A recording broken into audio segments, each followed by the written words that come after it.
안녕하세요, 어린이 여러분. 즐거운 수학 공부 시간이에요. 오늘도 선생님이랑 열심히 수학 공부해봐요. 교과서 138쪽 볼게요. 교과서 파일은 더보기에 링크가 있습니다. 자, 오늘의 공부할 문제를 같이 확인해 볼게요. 분수. 드디어 나왔습니다. 분수. 분수를 시작하기에 앞서서 분수라는 애가 왜 나타나게 됐는지, 또 분수를 공부할 때 어떤 것을 꼭 기억해야 되는지를 간단하게 설명하고요. 교과서에 있는 거 같이 공부 한번 해볼게요. 짜잔, 이게 뭘까요? 빵이에요, 빵. 자, 빵이라고 상상을 해보세요. 자, 모양과 크기가 같은 동그란 빵을 생각했을 때 우리가 이걸 한번 수로 나타내 볼게요. 2죠, 2. 두 개. 얘는요? 1입니다. 그런데요, 선생님이 원래 얼마 냈는지를 점선으로 표시한 거예요. 마지막 건 어떻게 표현하지? 보통 말로 하면 이거는 빵 한 개, 얘는 빵 한 조각, 또는 뭐 빵 반 개 이런 식으로 표현을 하죠. 그런데 수로만 나타내 보면 얘는 이 1일 땐 문제가 없는데 이것도 뭐야? 이 1이야. 그러면 1과 1은 같아야 되잖아. 이게 같아? 응? 누가 봐도 다르죠. 그 다음에 어떤 일이 있냐면 이런 일도 있어요. 원래는 둥그런 빵이야. 응. 이거 한 조각이지. 근데 이렇게도 나눌 수 있잖아, 우리가. 그치? 응. 얘는 어떻게 했어? 얘는 이렇게 원래 있었을 거고 얘는 원래가 이렇게 있었겠지. 그치? 응. 이렇게 나눌 수도 있잖아. 그치? 응. 그러면 얘도 한 조각? 우리가 조각이란 말을 붙여도 얘도 한 조각 맞잖아. 그치? 응? 아이고, 이 세상에 이게 어떻게 하면 좋아. 그러면 지금 수로 표현할 때 얘도 1, 이것도 1, 심지어 이것도 1이야. 아니, 이걸 어떻게 하면 좋아. 이런 난리가 벌어졌어. 어떡해. 이걸 어떻게 표현하면 좋아. 그런데 세상에 그러면 야, 이런 일 없게 무조건 하나씩 다 해. 그럼 피자는 어떡해? 무조건 한 판을 다 먹고 못 먹으면 도전하지도 말아야 되는 건가? 그럴 순 없죠. 그래서 이 수를 가지고 세상을 표현하다가 이렇게 딱 두 개, 한 개 할 수 없는, 분명히 이것도 존재하죠. 사과 반쪽, 피자 한 조각. 이런 것들. 식빵 같은 경우는 얼마나 크니. 식빵을 이렇게 해서 하면 식빵 막 잘라서 팔잖아. 그지? 이거 해주고 맛있는 샌드위치 같은 것도 만들어 먹고. 분명히 이것도 우리가 표현할 수 있어야 되잖아. 그죠? 그래서 아니, 전체가 아니라 그 중에서 부분만 남아있는 이런 거는 도대체 어떻게 표현하면 좋아? 라는 고민을 한 거야. 그래서 짜잔, 뭐가 나타났어요? 그렇지. 그래서 우리가 배울 분수라는 게 나타났어요. 그래서 분수라는 건 맨 처음에 1보다 작은 수를 나타내기 위해서 만들어낸 거예요. 분명히 하나가 꽉 안 차는 경우도 있는데 저것도 우리가 수를 표현해보자 라고 해서 분수를 나타냈어. 그러면 자, 어떻게 쓰는지는 교과서에 가서 배울 거고, 얘는 한 개야. 그지? 그런데 얘는 어떤 거냐면 이 중에서 선생님이 빗금친 부분만 생각을 해보자. 이건 말로 표현하면 이렇게 하면 되겠지. 전체를 몇 개로 나눴어?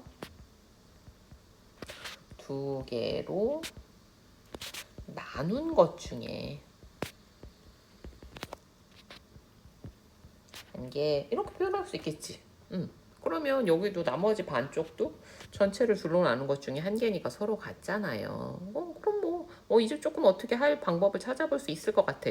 그런데 잘 봐. 우리 지난 시간에 뭐 했어요?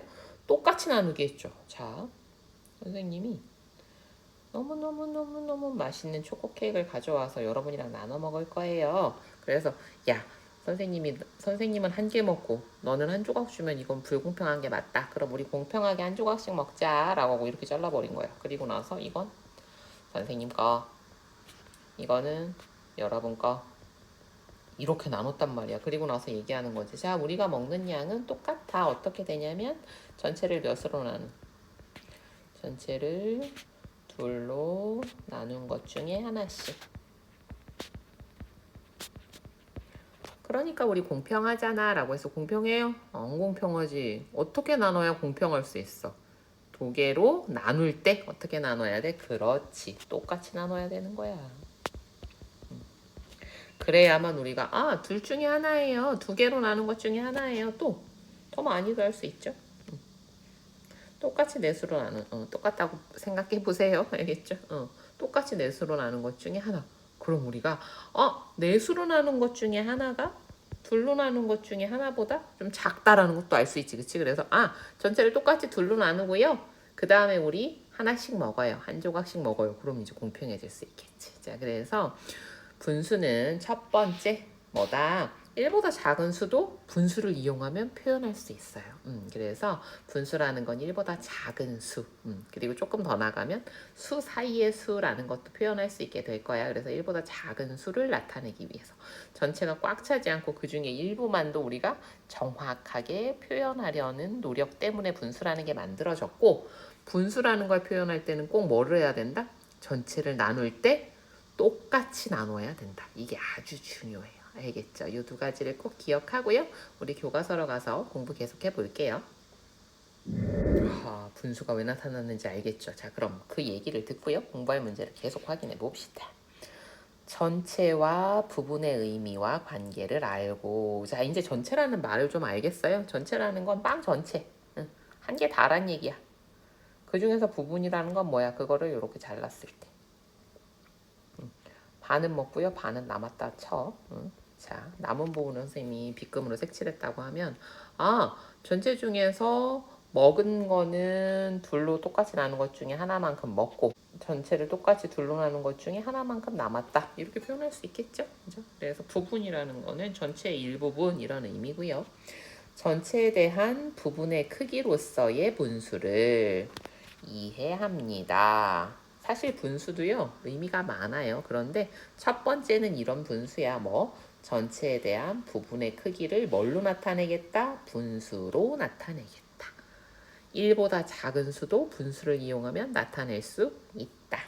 그리고요, 분수를 쓰고 읽는 방법을 배워볼 건데, 분수는 처음 배우잖아요. 그러면 어려운 것도 낯선 것도 당연한 거예요. 그래서 선생님이 분수를 한참 가르치다 깜짝 놀란 적이 있어요. 왜냐하면 분수에는 또 분모, 분자라는 게 막 나오거든.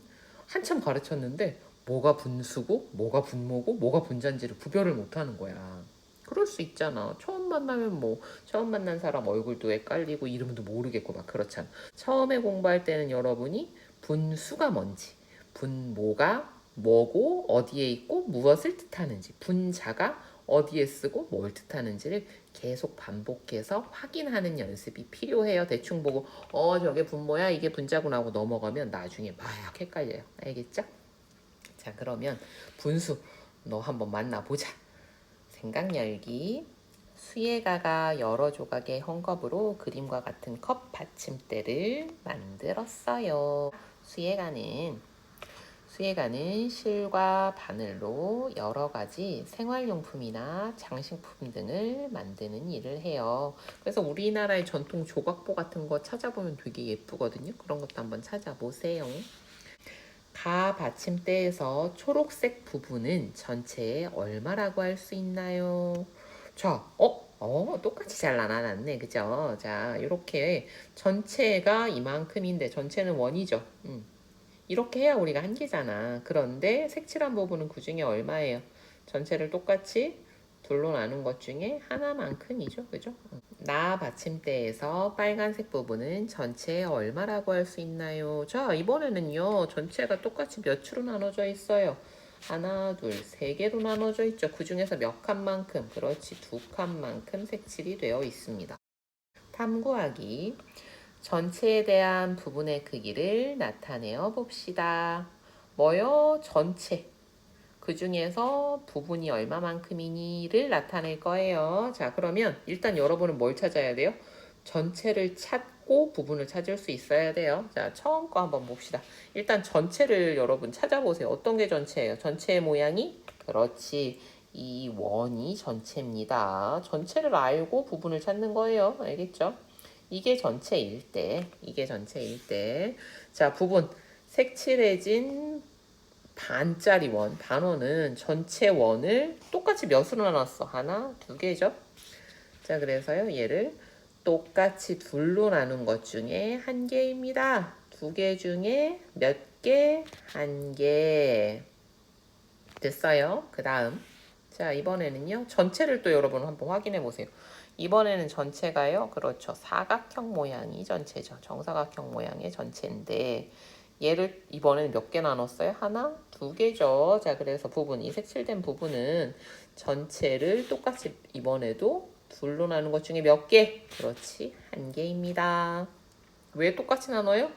그래야지 우리가 수를 표현할 수 있어. 자, 그 다음. 이번에는 전체 모양은 비슷한데요. 이번에도요, 사각형이 전체입니다. 그런데, 전체를 똑같이 몇으로 나눴어, 이번에는? 하나, 둘, 세 개로 나눴네. 그죠? 그 중에서 색칠을 몇 개 돼 있어? 두 개 되어 있어요. 그래서 전체를 똑같이 몇으로? 셋으로 나누고. 그래서 이 점선이 있는 거잖아. 세 부분으로 나눌 거야. 그 중에서 몇 칸? 그렇지, 두 개입니다. 자, 이번에는 모양이 특이한데요. 이게 전체죠, 그쵸? 그런데 어쨌거나 나머지 부분들이요. 정확히 똑같죠? 겹쳐지잖아. 그지? 얘를 뱅글 돌려서 하면. 셋으로 잘 나눴군. 똑같이 나눴어요. 그래서 색칠된 부분. 여기 같이 생겼네. 이 두 칸은 전체를 몇 칸으로? 세 칸으로 똑같이 나눈 것 중에 두 칸입니다. 그러면 이거 써볼게요. 똑같이. 이게 중요해. 3으로 나눈 것 중에 몇이에요? 2입니다.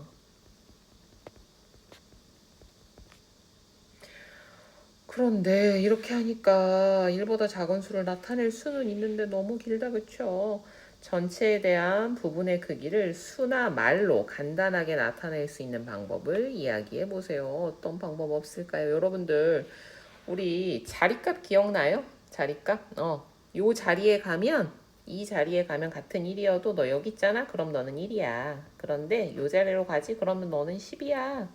그리고 이 자리로 가면 넌 100으로 변해. 이렇게.